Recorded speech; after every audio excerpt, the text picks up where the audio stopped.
कभी सोचा है कि जब कोई देश पूरी तरह से कंगाली की कगार पर आ जाता है तो उसे बचाने के लिए कौन आता है?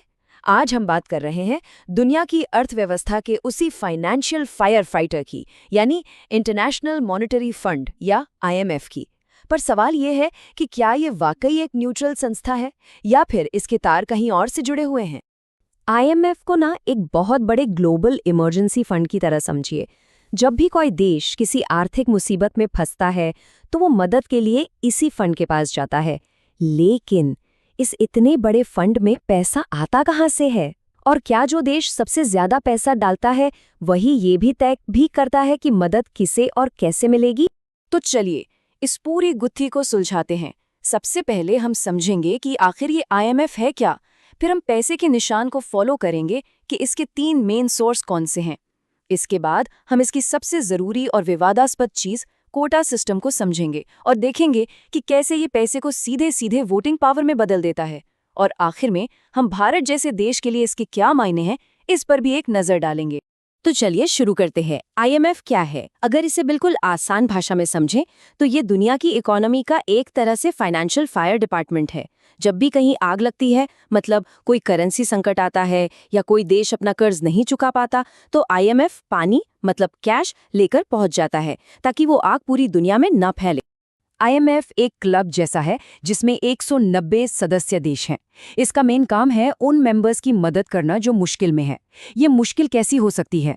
हो सकता है उनके पास अपने बिल चुकाने के लिए ज़रूरी विदेशी मुद्रा जैसे अमरीकी डॉलर खत्म हो गए हों, या फिर वो अपनी कमाई से कहीं ज़्यादा खर्च कर रहे हों, जिसे बैलेंस ऑफ पेमेंट का संकट कहते हैं। अच्छा, तो ये ग्लोबल फायर डिपार्टमेंट अपने पानी के टैंकर भरता कैसे है?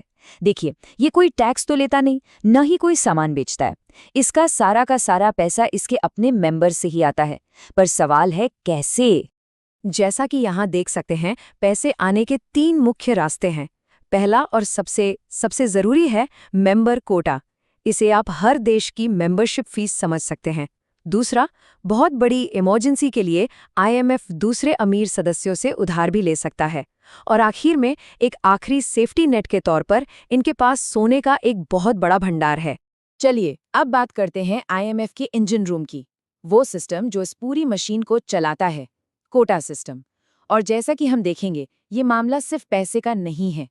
तो ये कोटा होता क्या है? सीधी सी बात है, ये क्लब की मेंबरशिप फीस है और ये फीस हर देश की आर्थिक ताकत के हिसाब से तय होती है। मतलब अमेरिका जैसी बड़ी इकोनॉमी जर्मनी जैसी एक छोटी लेकिन मजबूत इकोनॉमी से कहीं ज्यादा कोटा देगी, और जर्मनी केन्या जैसी एक छोटी इकोनॉमी से ज्यादा देगा। सिंपल। और यहीं से सारा खेल दिलचस्प हो जाता है। जैसा कि ये स्लाइड दिखा रही है, किसी देश का कोटा सिर्फ ये तय नहीं करता कि वो कितना पैसा देगा, ये 3 बहुत जरूरी बातें तय करता है। 1, वो कितना पैसा देगा। 2, जरूरत पड़ने पर वो कितना पैसा उधार ले सकता है। और 3, और ये सबसे ज्यादा जरूरी है कि आईएमएफ में उसकी वोटिंग पावर कितनी होगी। और वो जो तीसरा पॉइंट है ना, वोटिंग पावर, बस वहीं से सारा खेल बदल जाता है, क्योंकि आईएमएफ में पैसा सीधे सीधे पॉलिटिकल पावर में बदल जाता है। तो चलिए देखते हैं कि असली शो कौन चला रहा है। जरा इस चार्ट पर एक नजर डालिए, ये सच में चौंकाने वाला है। अकेले अमेरिका के पास कुल कोटे का 16.5% हिस्सा है। सोचिए, 16.5%। वहीं दूसरी तरफ दुनिया की दूसरी और तीसरी सबसे बड़ी इकोनॉमी जापान और चीन भी सिर्फ 6% के आसपास हैं। और भारत 1 अरब से ज्यादा आबादी वाली उभरती हुई ताकत, उसका कोटा तो 3% से भी कम है। ये एक बहुत बड़ा डिसएग्री है।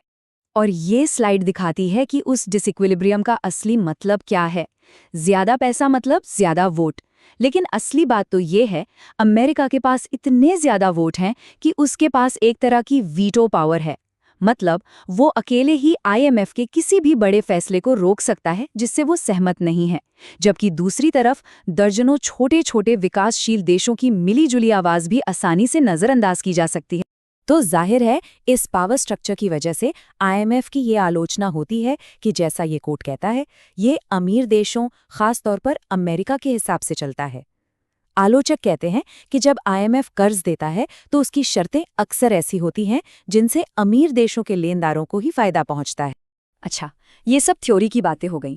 चलिए अब एक असली कहानी देखते हैं, एक ऐसे देश की जिसने आईएमएफ के साथ एक गजब का सफर तय किया है, भारत।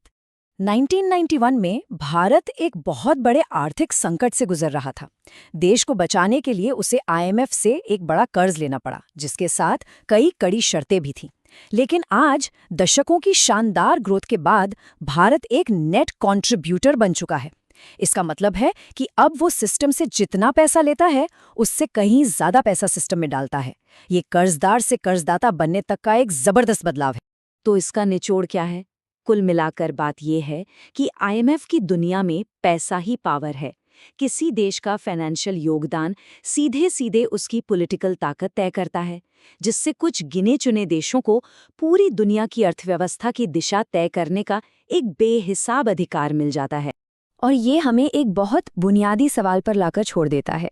एक ऐसी दुनिया में जहां आर्थिक शक्ति तेजी से बदल रही है, क्या एक ऐसा सिस्टम जहां कुछ अमीर देशों के पास वीटो पावर हो, वाकई टिकाऊ या इंसाफ पर आधारित है?